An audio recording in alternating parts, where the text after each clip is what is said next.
আজকে একটা পার্সেল এসেছিল আমাদের, সেটাতে আনাফের বই ছিল।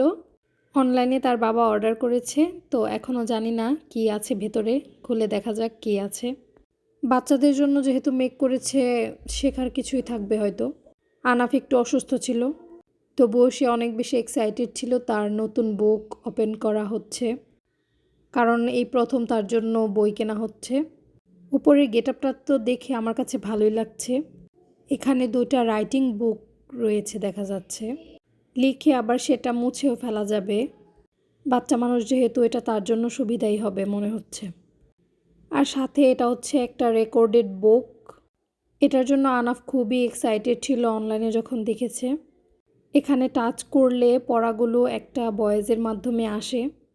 আমার কাছে ব্যাপারটা একটু ইন্টারেস্টিংই মনে হয়েছে। সাথে লেখার জন্য অনেকগুলো কালার পেন্সিল ছিল, অনেকগুলো কালার ছিল, এগুলো দিয়ে লিখে আবার মুছে ফেলা যাবে। আমার কাছে মোটামুটি ভালোই লেগেছে। সবগুলোর থেকে রেকর্ডেড বুকটা বেশি ভালো লেগেছে, তার জন্য সুবিধা হবে মনে হচ্ছে। সে তো খুব খুশি, ক্লিক করলেই কেউ একজন কথা বলছে। যাক, ভালোই হয়েছে, মোবাইল না ধরে অন্তত বইটা নিয়ে একটু পড়াশোনা করবে। এই তো সব মিলিয়ে ভালোই।